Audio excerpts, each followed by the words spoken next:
Let me ask you something real quick. If your kid walked up to you right now, maybe even tonight at dinner, and asked, how do I make money? How do I start a company? What would you say? Most parents freeze. They don't know what to say, or they might say something like, go to school, get good grades, go to college, get a job, work until you're 70. And I'm not saying that that's wrong, but I am saying that that's not enough anymore. And deep down, you probably already know that, because here's the truth. The financial world your kids are going to inherit looks nothing like the one you or I grew up in. The cost of living is up, job security is not what it used to be, especially now with AI taking jobs.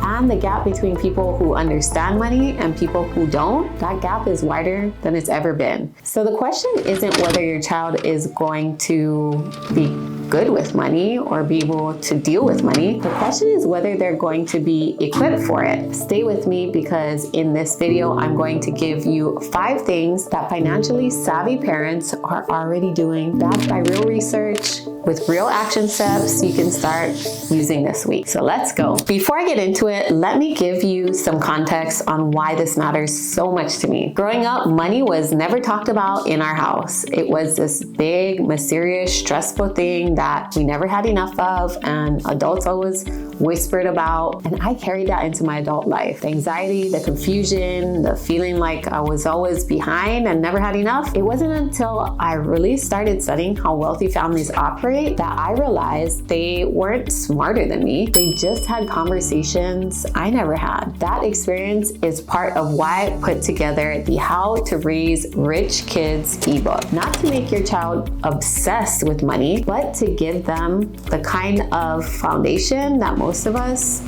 were never handed. And listen, I want to be real with you. This isn't just feel-good advice. This is backed by data, because once I saw the numbers, everything clicked for me. And I think they're going to click for you too. Let's start with the stat that was mind-blowing to me. Here is the financial reality our kids are growing up with right now. Only 23% of children frequently talk about money with their parents. That means 3 out of 4 kids are growing up in homes where money is basically a forbidden subject. Never talked about. Think about that. We talk to our kids about stranger danger, about social media, about the internet, even about drugs. But money, the thing they will literally deal with every single day of their adult lives, we go quiet. We don't say anything. Poor financial literacy costs Americans over $246 billion in 2025 alone. That's not a typo. 246 billion. And we wonder why so many adults are living paycheck to paycheck, drowning in credit card debt, and terrified to retire. 82% of adults say they wish they had been required to take a personal finance class in school. 82%. That's almost everyone, including me. Which means almost everyone feels unprepared. And here's the kicker. More than 20 states in the US still don't guarantee students access to structured personal finance education. So if schools aren't doing it, and most parents aren't doing it, then who is? The answer for too many kids is nobody. But that's not going to be your kid. Not after today. Let's get into the 5 things you can start doing right now. Truth number 1, the window is smaller than you think. I need you to hear this first one, because it completely reframes the whole conversation. Research from the University of Cambridge found that money habits are largely formed by age 7. Age 7! And a University of Michigan study found that children as young as 5 already show distinct emotional reactions to spending money and saving. 5 years old. That's freaking kindergarten. That's before multiplication tables, before reading chapter books, before most parents have even thought to bring it up to the kids about the concept of money. Now, that doesn't mean if your kid is 12 or 14, you've missed the boat. You haven't. But it does mean the earlier you start, the easier it is, because you're not fighting years of ingrained habits. You're building the foundation from scratch. So, what do you actually do with this information? Action step number 1, start a money moment ritual this week. Once a week, could be at dinner, could be in the car. Bring up one money topic. It doesn't have to be deep. You could ask, hey, Do you know what a bank account is? Or do you know what it means to invest? Just open the door. Conversation is the first step. Action step number 2, use real money with young kids. When you give allowance or birthday money, use cash. Let them physically hold it, count it, then decide what to do with it. That tactile experience of money teaches things that a digital transfer never will. In the How to Raise Rich Kids ebook, I go deep on an age-by-age breakdown, what to teach at 4, at 7, at 10, at 13, because the conversation looks really different at each stage, and knowing the difference is everything. Truth number 2, the school system will not save your child. I'm not here to trash the education system. Teachers are incredible, and schools do so much. But I have to be honest with you about what the data says. In 2025, only 45% of high schoolers took a personal finance or financial literacy class. And Gen Z, the generation currently in and just out of school, correctly answers just 38% of financial literacy questions. That's the lowest of any generation. So we have a generation of young people who are more connected, more educated in many ways, especially in technology, and yet more financially unprepared than any generation before them. And here's what really gets me. Research shows that 34% of Gen Z learn about money primarily from TikTok and YouTube, not from parents, not from school, or from social media. Some of it good, a lot of it not. The point isn't to panic. The point is, if you don't fill this gap, someone else will, and you might not love what they're teaching. Action step number 3, create a money library in your home. This doesn't have to be expensive. Grab 1 or 2 age-appropriate books about money and investing from the library, from Amazon. Make financial education as normalized as a bedtime story. Some of my favorites are in the resources section of the How to Raise Rich Kids ebook. Action step number 4, watch financial content together. Find a YouTube channel or podcast about money and make it something you discuss. Ask your kids, what did you think about that? Did that make sense to you? You're not just teaching, you're modeling that this is something worth caring about and talking openly about. Again, the full guide breaks down specific resources by age group, so you're not guessing what's appropriate.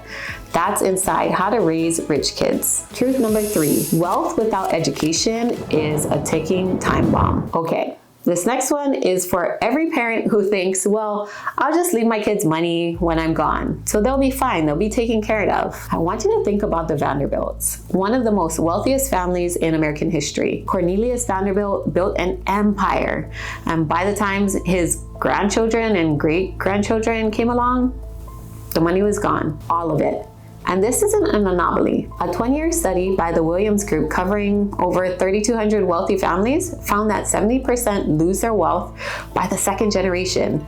90% lose it by the third. That means that for every 10 families who build real wealth, 7 of them will see it disappear within their children's lifetime. And the research points to one primary reason above all others. The money transferred, but the mindset, knowledge, and habits, those didn't. A separate study found that 60% of wealth transfer failures are caused by a lack of communication among family members about money.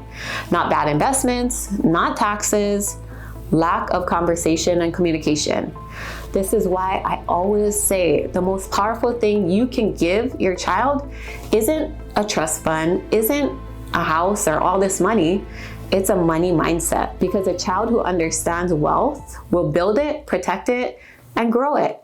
A child who doesn't, no matter how much you leave them, is at serious risk of losing it all. Action step number 5, start a family financial meeting. Even if it's informal, once a month, sit down with your kids, whatever age they are, and talk about the family finances at whatever level is appropriate. We're saving for a vacation. Here's how we're doing it. Maybe we just paid off a bill. Here's why that matters. You're not putting pressure on them. You're inviting them into the story. And stories stick. Truth number 4, teach them to own, not just to earn. Here's a question I want you to really sit with. What are you actually teaching your child about money right now? Most of us, because it was never taught to us, are teaching our kids to earn, get good grades, go to college, get a job, get a paycheck. And again, that's not wrong. You need that to survive. But there is a whole other conversation that financially successful families are having. And it sounds like this. Money can work for you. You can own things that make you money while you sleep. There's a difference between a job and a business, between an expense and an asset. Now, I'm not saying you need to turn your 8-year-old into a mini entrepreneur or financial advisor, but introducing the concept of ownership, of assets, of passive income, even in simple terms, plants a seed that grows for the rest of their lives. A survey of 854 Americans found that 80% wish they had started investing earlier in life. The average American made their first investment at age 27. For baby boomers, it was 31. For Gen Z, it's already down to 20. The trend is moving in the right direction, but we could do better. What if your kid made their first investment at 15, at 12, at 10? The difference in outcomes is staggering, and I'll show you exactly why in a second. Action step number 6, play the asset or expense game. Next time you make a purchase, could be anything.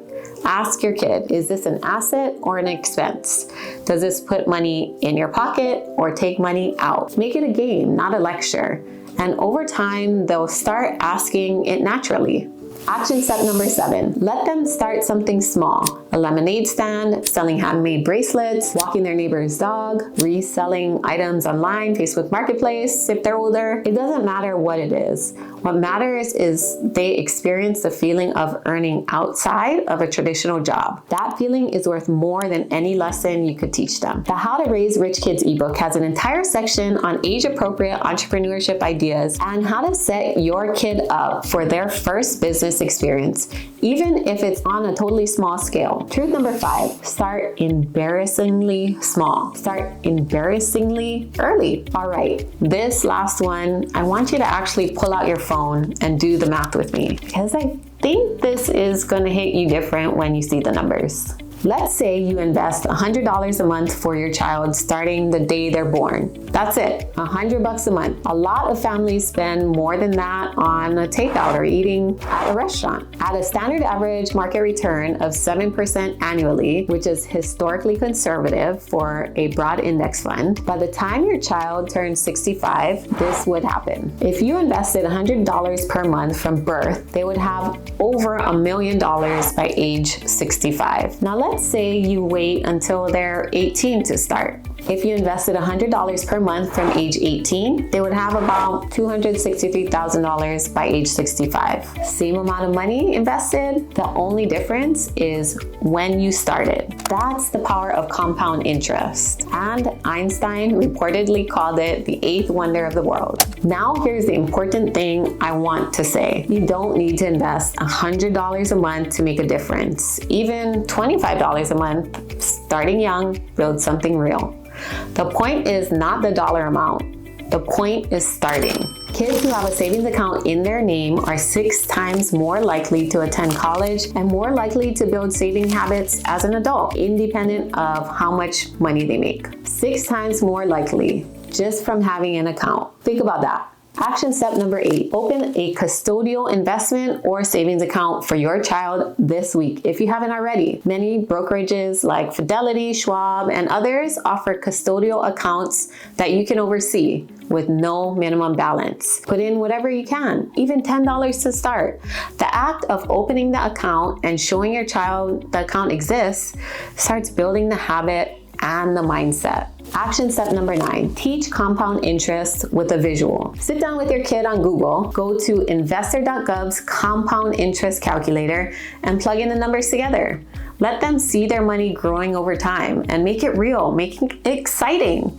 Watch their eyes when they see what $50 a month becomes over 40 years. In the How to Raise Rich Kids ebook, I walk you through the specific account types, the tax advantages, and the step-by-step setup process so you're not lost in the details. I make it simple because it should be. Okay, let's bring it all home. We talked about 5 things today and I want to recap them fast. Money habits start forming before age 7, and the conversation needs to start now. Schools are not teaching this, and if we don't fill the gap, social media will. 70% of family wealth disappears by the 2nd generation because the mindset wasn't transferred. what the money was. Teaching kids to own, not just earn, changes the trajectory of their whole financial life. Starting small and starting early is the most powerful financial move you can make for your child. And listen, none of this requires you to be rich. None of this requires a finance degree. It just requires a decision to start. And the fact that you watched this whole video tells me that you've already made that decision. Your kids are watching you. They're absorbing everything, not just what you say, but how you talk about money, how you spend it, how you think about it. You are their first and most important financial teacher. So let's give them the best lesson we can. Now, everything I shared today, that's just the surface. Inside the How to Raise Rich Kids ebook, I go deep on all of this and more. I cover the exact allowance system I recommend by age group and why most allowance systems backfire, how to have money conversations that don't stress out your kids, step-by-step on how to set up your child's first investment account, age-appropriate entrepreneurship ideas for kids 5 all the way to 17, and how to build a money mindset without raising kids who are obsessed with money, because that's not the point. The link is right below this video in the description. Go grab it. It's called How to Raise Rich Kids, and I genuinely believe it's one of the most valuable things you can invest in for your family right now. And if you're ready to go in, add the bundle as well. Before you go, drop a comment and tell me what's one money lesson you wish someone had taught you when you were young. I want to know. If this video added value to your life, share it with another parent who needs to hear it. And if you haven't already subscribed yet, hit that button so you don't miss what's coming next.